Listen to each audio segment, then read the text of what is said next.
Thank you everyone for joining me. Today we're going to read a book called Pink. And if you look at this penguin, are penguins supposed to be pink? I've never seen a pink penguin before, so I wonder what this book is going to be about. Make a prediction and let's see if your prediction is right at the end of the book. Once we're done reading, I have a few questions for you to think about and try to answer them as honest as you can. So, this book is written by Lynne Richards and it's illustrated by Margaret Chamberlain. It's written for Lindsay with love and thanks, LR, for Lily, Florence, and Albie with love from Marge, MC. Here we go. One sunny morning, Patrick woke up to find he had turned bright pink. His beak was pink. His flippers were pink. He was pink from head to toe. "This is terrible!" cried Patrick. "What will all my friends say? Who ever heard of a pink penguin?" "Don't worry, dear," soothed his mom. "Dr. Black will soon sort you out."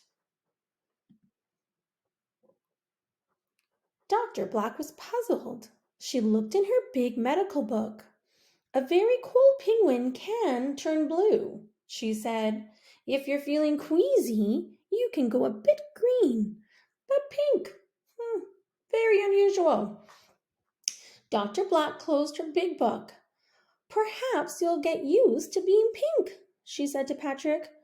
"But I'm a boy," he shouted, "and boys can't be pink." When they got home, Patrick's dad opened another big book. It was called Birds of the World. "Look," he said to Patrick, "flamingos are pink, just like you." Patrick looked. He saw hundreds of beautiful birds. "Are some of them boys?" asked Patrick as he gazed at the picture. "At least half of them," laughed his dad.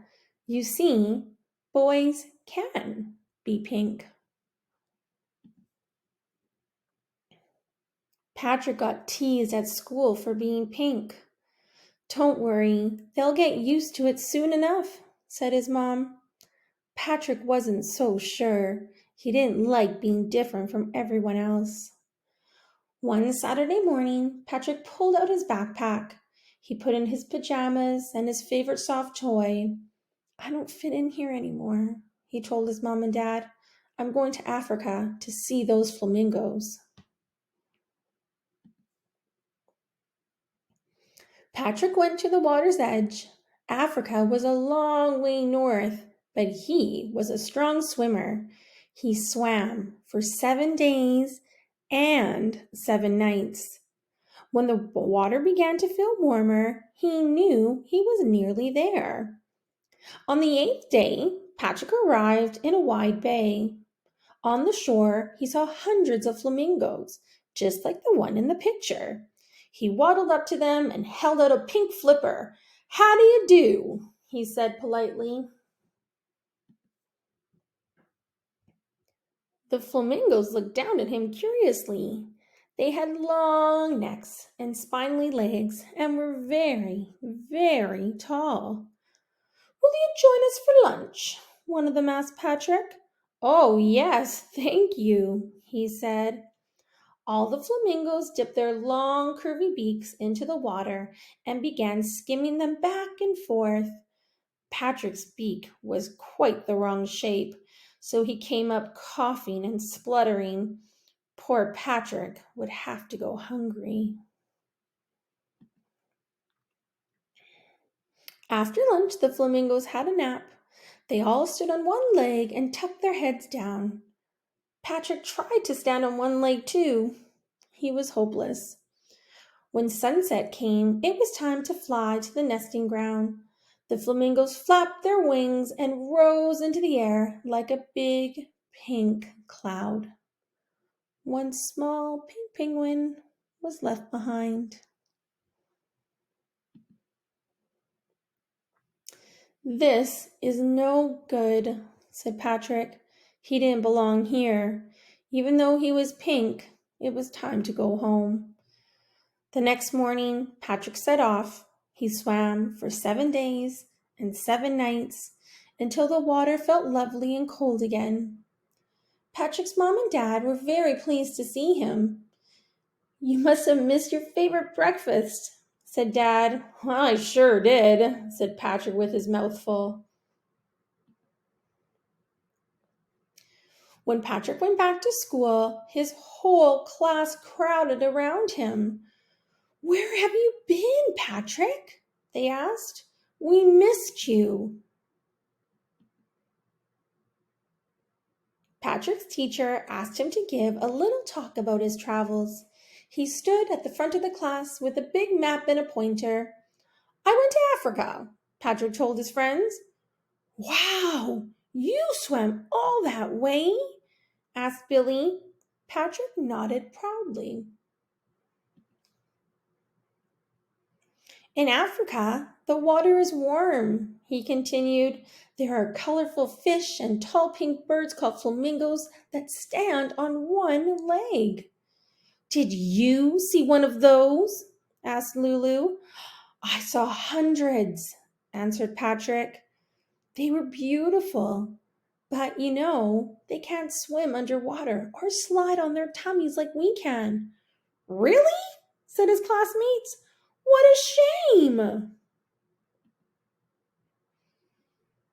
After school, Patrick waddled home with his best friend Arthur. "Arthur," said Patrick, "I'm really glad I went to Africa." "I'm really glad you came back," said Arthur. "Me too," laughed Patrick. "Penguins belong at the South Pole, even pink ones. Especially pink ones. Pink penguins," said Arthur happily. That night at bedtime, Patrick said, "You were right, Mom. Nobody teases me anymore." He snuggled down and smiled. Being different wasn't so bad after all. And that's the end of the book. And we see that pink penguin there standing out so wonderfully. So here are some questions to think about after you're done reading the book. And I'm curious too, was your prediction about what the book was about correct? Did you think that this pink penguin would go through the journey that it did and then in the end really accept himself for being who he was? So question number 1, what would you do if you woke up pink? Question number 2, who out of your friends would accept you for you if you woke up being pink? 3, what makes you unique? Number 4, how would you handle it if a new student came into your class who looked different than you? And number 5, how can you be accepting of other people's uniquenesses? I hope these questions get you thinking about the book, and I hope you enjoyed this book. Please tune in again for another book on SC Learning Station, and I look forward to hearing from you in the future. Take care.